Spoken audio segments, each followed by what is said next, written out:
Friends, మీకు ఈ video నచ్చితే లైక్ చేయండి, సబ్స్క్రైబ్ చేయండి. అక్షయ్ తన రూమ్లోకి వచ్చి అవని కోసం బాధపడుతూ ఉంటాడు. అవని ఎక్కడ ఎలా ఉందో ఏంటో అని చెప్పేసి అనుకుంటూ అవని కోసం ఆలోచిస్తూ ఉంటాడు. ఇంతలో అక్కడున్న అవని కూడా భోజనం చేస్తూ అక్షయ్ కోసం అలాగే తన కుటుంబం తన బిడ్డ కోసం ఆలోచిస్తూ ఉంటుంది. ఇంతలో అక్కడున్న అక్షయ్ అవని ఫోటోని తీసుకొని, అవని నువ్వు ఎక్కడున్నా సరే నా మనసు మాత్రం నీ దగ్గరే ఉంటుంది అవని.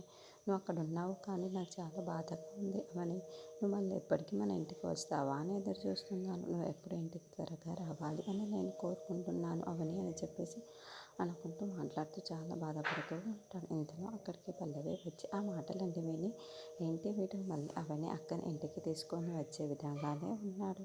ఎలాగైనా సరే ఏదో ఒకటి చెయ్యాలి, అవని అక్క మళ్ళీ ఇంటికి రాకుండా నేను చూసుకోవాలి.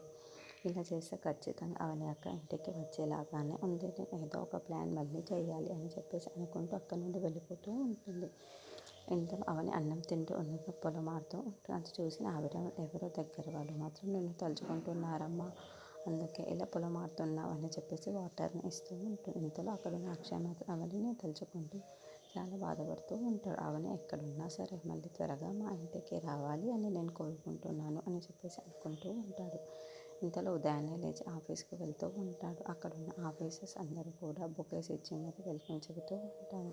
అది చూడగానే అక్కడ ఏంటి ఇదంతా అని చెప్పేసి అక్షయ్ అడుగుతూ ఉంటాడు. ఆ మాటలు వినగానే అక్కడున్న పిఏ మాత్రం ఒకసారి క్యాబిన్లోకి వెళ్ళి చూడండి సార్ అని చెప్పేసి అంటారు. ఇంతలో అక్కడున్న అక్షయ్ క్యాబిన్లోకి వెళ్ళి చూసి ఉండగా అక్కడ అవని ఉంటుంది. అది చూడగానే అక్కడున్న అక్షయ్ అయితే చాలా సంతోషించి అవని అని చెప్పేసి పిలుస్తూ ఉంటాడు. ఆ మాట వినగానే అక్కడ అవని అయితే ఒక్కసారిగా వెనక్కి తిరిగి అక్షయ్ని చూస్తూ ఉంటుంది. ఇంతలో అక్కడ ఉన్న అక్షయ్ అవని ఎలా ఉన్నావు అవని, మళ్ళీ కనిపించావు, నువ్వు నాకు చాలా సంతోషంగా ఉంది అని చెప్పేసి అంటూ ఉంటాడు.